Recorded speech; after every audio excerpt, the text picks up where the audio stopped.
Mesdames, Messieurs, bonsoir et merci de nous rejoindre ici à l'ère d'exposition littéraire de la 18e Semaine nationale de la culture.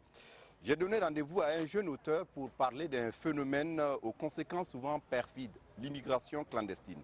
Un thème évoqué dans une première œuvre, Boro, vers des lendemains meilleurs. C'est un roman de Maxime Ouareau. Dans son livre, l'auteur nous plonge dans les réalités de l'immigration clandestine. Les protagonistes Alain et Irisa se rendront très vite compte que l'aventure n'est pas que ce que les gens pouvaient raconter, ni ce que les gens pouvaient imaginer. Maxime Ouareau est donc notre invité ce soir. Maxime Ouareau, bonsoir. Oui, bonsoir Monsieur Kindo. Merci de venir parler de votre ouvrage Boro vers des lendemains meilleurs. Le roman raconte, je l'ai dit, l'histoire de Alain, un déflaté d'une brasserie dans un pays imaginaire de Nyang, que vous avez nommé Nyang. Fatigué de rester dans l'inaction, Alain décide d'aller à l'aventure.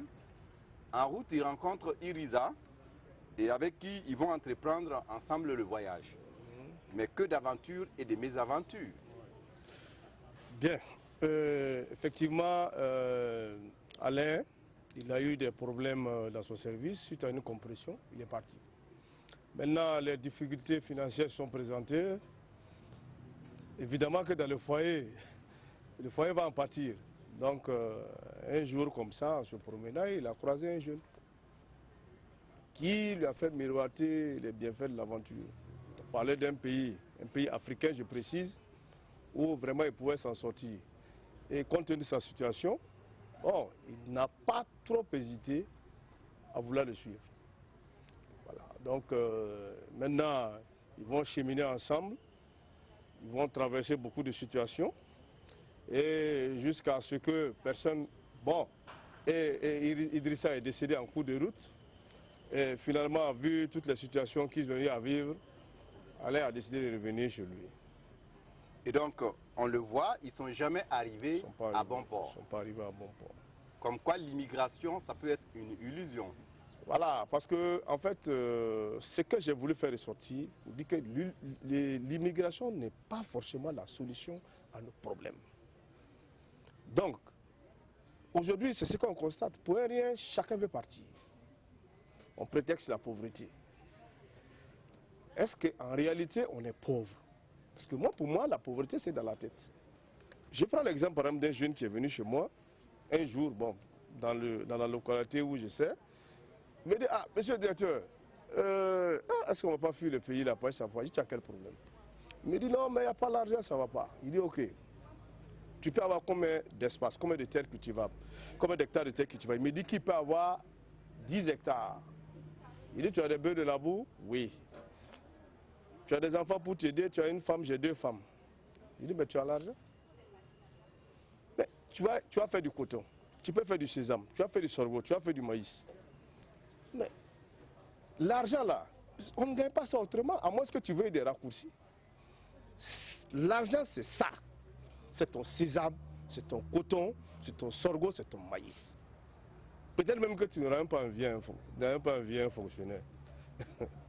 Et donc ici, à travers Boro, vers des lendemains meilleurs, vous nous racontez l'histoire de 2 personnages, Irisa et Alain, mais bien plus encore, les dangers, souvent qui ne sont pas surmontables, insurmontables plutôt, que peut être la pauvreté, mais qui doit forcément nous amener à rester dignes. Voilà, parce que, bon, les dangers qui ont été présentés, beaucoup aussi sont passés, hein, sans vivre ces situations-là. Voilà, donc on peut les surmonter.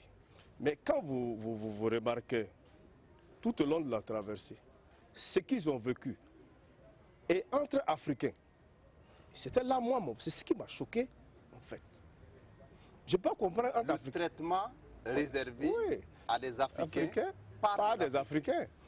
C'est ça, moi, mon problème, puisqu'on parle de panafricanisme aujourd'hui. On parle d'intégration.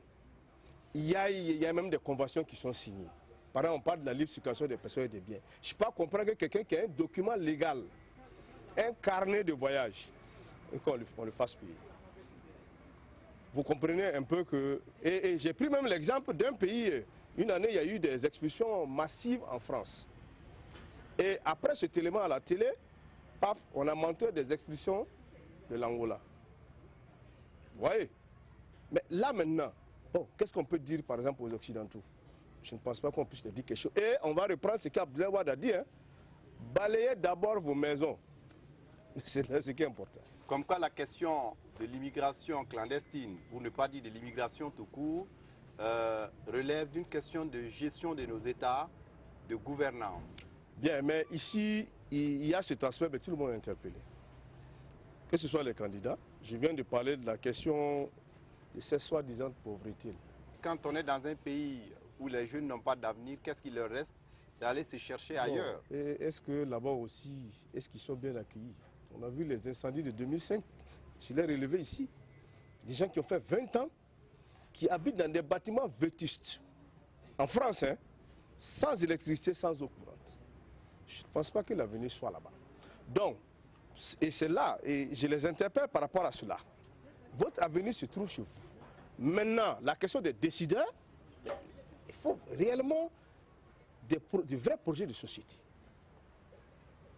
Et quand, par exemple, des décideurs politiques peuvent penser que, bon, compte tenu du budget, de la faiblesse du budget, les gens peut-être vont s'expatrier. Bon, peut-être que ça les arrange. Ils vont se débrouiller ailleurs. Mais ce que j'ai toujours dit, je vais 10 ans après, je reviens 20. Oui, puisque je fais des enfants. Ces enfants vont revenir tôt ou tard. Je ne suis pas contre l'immigration. Hein. Non, non, moi-même j'aime voyager. Ça me plaît de rencontrer des personnes allogènes. J'aime ça. Voir d'autres paysages, connaître d'autres personnes, d'autres horizons. Ça me plaît. Et même l'Europe, ça me plaît d'aller peut-être en Europe. Suivre des études, c'est pas mauvais. Mais je reviens pour dire que la solution à nos problèmes n'est pas dans l'immigration. Et encore pire, dans sa phase clandestine. Là, vous êtes exposé à toutes sortes de situations. Oui, et donc à travers l'histoire de Alain et de Irissa, vous nous faites voyager. Oui. Vous nous faites voyager à travers une Afrique au sud du Sahara, si on peut le dire ainsi, Oui, c'est ça, oui. et à travers les descriptions des lieux, mais aussi à travers le ressenti que ces deux personnages vont vivre au cours de leur voyage. L'immigration n'est pas la solution, vous l'avez dit, mais qu'est-ce qu'il aurait fallu faire? Et concernant les deux protagonistes. Pour maintenir nos jeunes. Oui, c'est ce que je dis. Sur leur terroir. J'ai parlé des questions, des projets de société. Bon, par exemple, aujourd'hui, il y a la question de la microfinance, les crédits qu'on alloue à des gens. Aujourd'hui, le gouvernement actuel parle de créer une banque, je pense, d'agriculteurs, si j'ai bonne mémoire. Donc, la solution, comme je l'ai dit, c'est au niveau d'ici, être patient. Parce qu'on a comme l'impression que, j'ai causé avec un grand frère, la dernière fois à Dédougou, il me dit que mes petits frères, tu sais que ça fait 20 ans que je suis dans les bars. Quand je dis dans les bars, qu'ils vendent la bière. Mais des enfants qui viennent tout de suite, ils veulent déjà arriver à mon niveau. Non. L'évolution, ça se fait par Il a quoi contre l'ambition? Non. C'est les enfants qui sont ambitieux. Oui, mais généralement, c'est-à-dire qu'il faut leur dire que l'évolution, c'est par palier. L'ambition aussi peut être... Bon, et voilà, et raison pour laquelle ils sont restés dans le désert. Ce qu'on peut dire. Voilà, donc c'est un peu par palier. Il faut aller selon des étapes.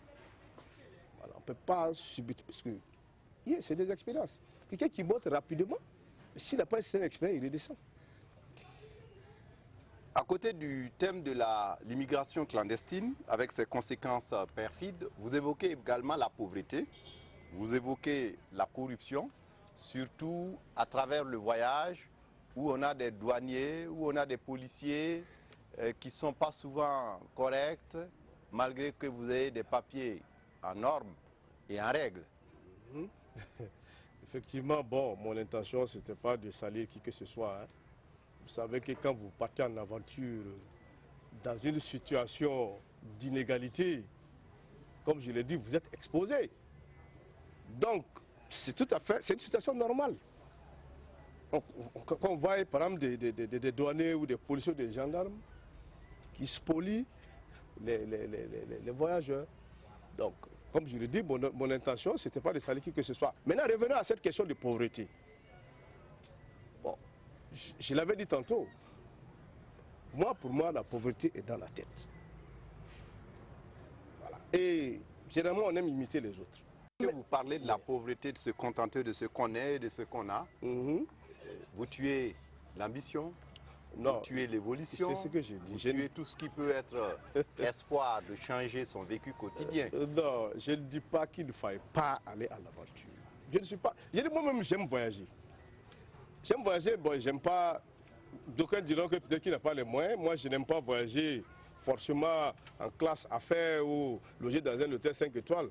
Non, moi, j'aime voyager avec le bas peuple.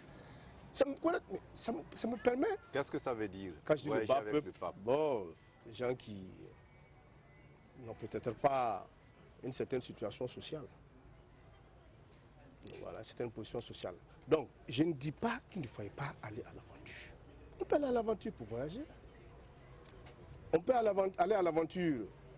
Bon, on peut même, comme dire, on peut espérer, mais ce qu'on voit là, quand vous partez dans les villes de transit aujourd'hui, mais c'est sérieux. C'est-à-dire que si vous faites certaines villes, ceux qui veulent aller à l'aventure, mais ils sont nombreux. Tout le monde veut partir là-bas. Mais à un certain moment, est-ce que ces gens-là pourront vous continuer? Non. Et ils ont même les mêmes problèmes.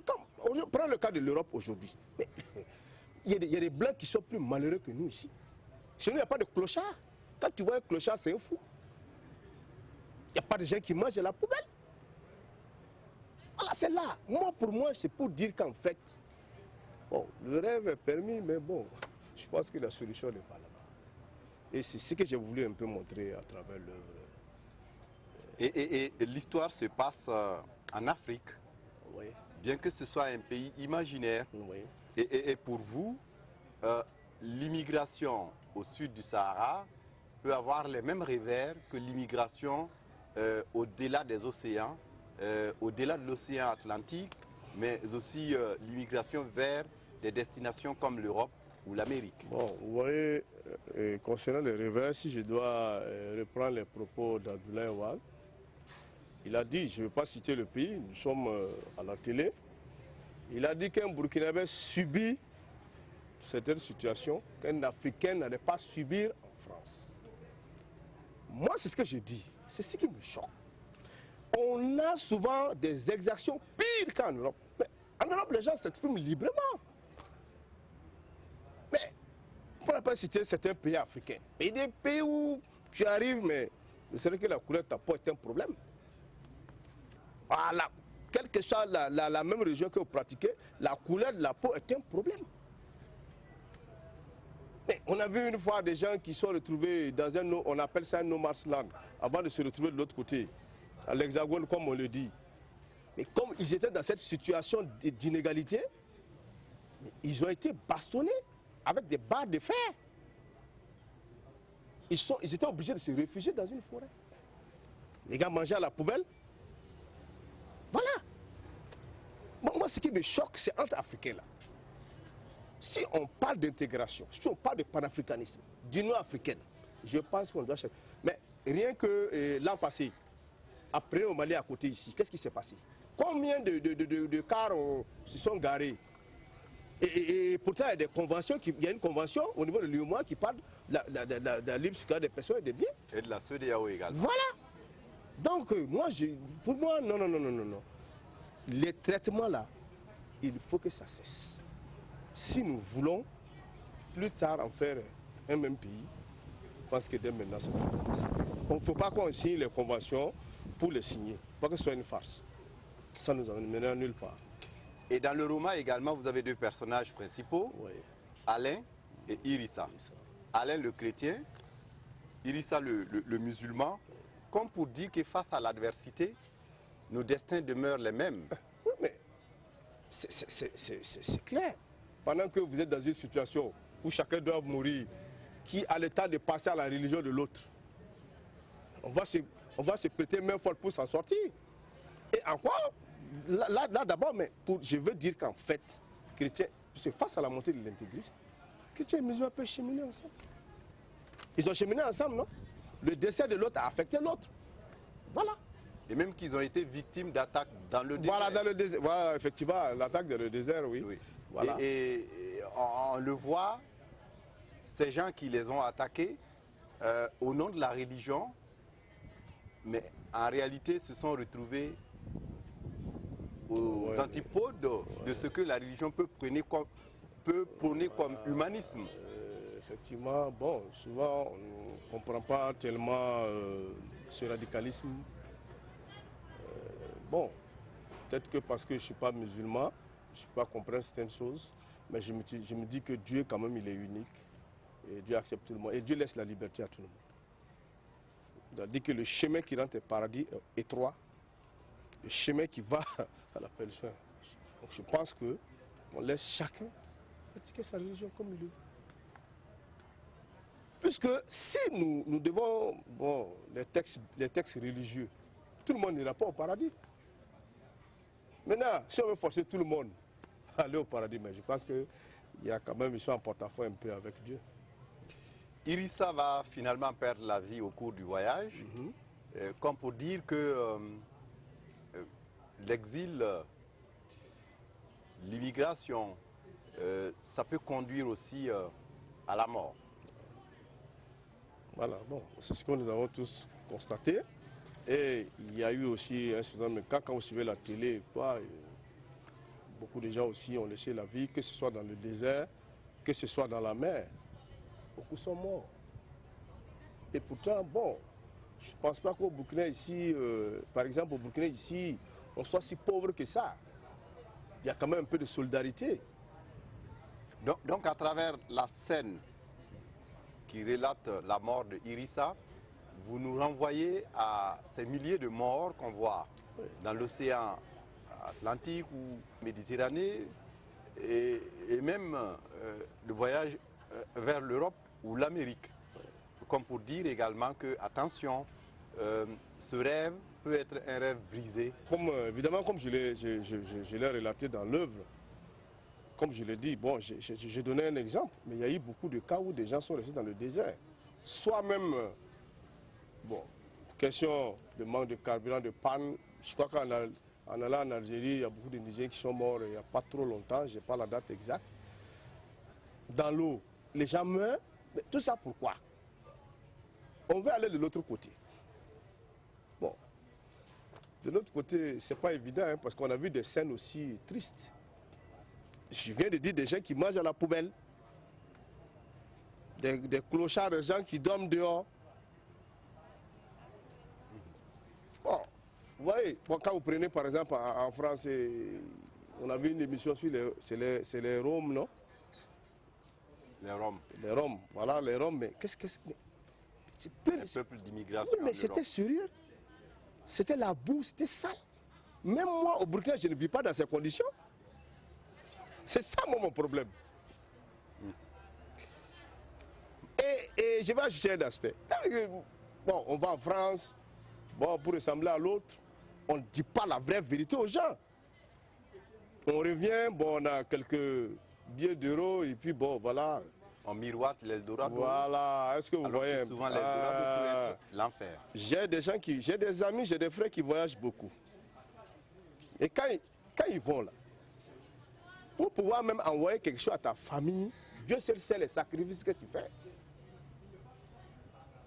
Parce que la vie aussi est élevée là-bas. Le coût de la vie est élevé là-bas. Voilà. Et je vais revenir aux États-Unis.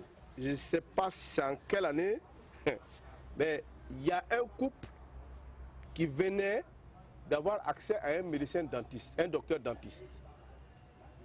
C'est dit, durant 7 ans, ils n'avaient pas la possibilité de rencontrer un docteur dentiste pour les questions de dents. Mais ici, l'accès est facile. Bien qu'on soit un pays pauvre. Mais c'est clair. Maxime Ouarou, on va évoquer l'écriture de votre roman. On a un narrateur, Alain, qui raconte l'histoire qui lui est arrivée, qui nous partage du ressenti, des émotions, mais bien plus qui nous fait voyager. J'aime la lecture, mais j'aime pas que la lecture soit monotone. C'est un peu ça mon problème. Donc, je pense que c'est un peu mon style. Et j'ai tenu Ce compte. qui explique également le fait que vous mettez beaucoup l'accent Voilà, sur les dialogues. parce que ça rend... On a ici un dynamisme qui Voilà. fait que ça crée de l'ambiance, ça crée de l'action. Merci. Ça accroche le lecteur. Voilà. Ça devient très attrayant. Et le retour qui m'est revenu, d'après ceux qui ont lu l'œuvre, m'ont dit, mais Maxime, mais ton roman là, bouf. Mais quand tu commences, tu ne veux pas t'arrêter. Hein? Voilà, c'est ce que je veux. Et l'histoire est racontée sur un ton linéaire, mais on a de temps en temps des flashs qui nous rappellent certaines situations à Nyang, mais aussi qui nous rappellent aussi certaines situations qui renvoient au monde, comme pour dire que l'histoire se passe dans une ère géographique, mais qui est ouverte sur le monde. Oui, mais ils ne sont pas totalement différents. Hein? Peut-être que vous avez l'habitude de beaucoup voyager dans le cadre de votre métier, mais quand vous allez dans les pays africains, vous voyez que la plupart du temps, c'est le même comportement. Moi, j'ai souvent voyagé, mais j'étais étonné de voir, par exemple, des charrettes comme au Burkina. Il y a ça aussi là-bas. Voilà. Donc, quand on dit l'Afrique, oh, c'est l'Afrique, c'est tout le monde. Et vous mettez aussi l'accent sur les descriptions. Vous avez ces descriptions de ces paysages, de ces lieux, mais aussi vous nous renvoyez à ce désir de s'évader. Le Burkinabé n'est pas trop lecteur. Ça, c'est mon point de vue. Peut-être dû à notre culture. On dit que l'Africain a une culture de l'oralité. Bon. Mais maintenant, cet aspect descriptif, c'est comme des dragées que j'ai mis sur l'histoire.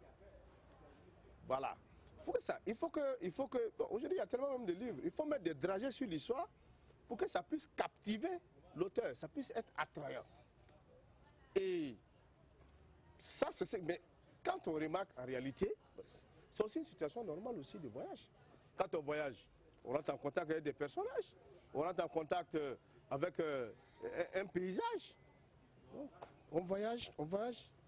Et on le ressent dans le style, voilà. Et puis également la fraîcheur, le ton, le style d'écriture, voilà. Où on a une langue simple, oui. Sans être simpliste. Oui. Et peut-être la marque de l'enseignant que vous êtes. Oui, bon, effectivement, d'aucuns peuvent peut-être penser qu'ils ne pourraient pas faire peut-être plus que ça. Ce n'est pas vrai. Quand on écrit, il faut que ça soit accessible à un public plus large. Quand il dit large, bon, il y a des intellectuels, comme l'autre le disait, il y a des diplômés, il y a des semi-analphabètes, que chacun puisse pouvoir lire. Et aussi vos élèves. Voilà, mes élèves doivent pouvoir le lire. Quelques-uns l'ont lu. Vous avez pensé certainement en écrivant ce roman. Ça c'est vrai, quelques-uns même l'ont lu. Oui. Maxime Ouaro, merci d'être venu nous parler de votre première œuvre, un roman, Boro vers des lendemains meilleurs, publié aux éditions L'Harmattan International. Voilà. Et merci une fois de plus, à une prochaine certainement, pour parler de vos œuvres, mais aussi de la littérature qui vous passionne tant. C'est moi qui vous remercie pour ce que vous faites pour vraiment la promotion des œuvres, parce que vous voyez aujourd'hui l'œuvre est sortie, l'œuvre a été publiée depuis 2013. Bon, j'ai jamais eu l'occasion de passer devant les médias. Heureusement que notre mission est là aujourd'hui. Bon, tout le monde saura qu'il y a une œuvre qui parle d'immigration clandestine. Merci à vous. Voilà, c'est tout pour ce numéro de cet écrit. Merci de votre attention et à une très prochaine pour un autre numéro. Au revoir.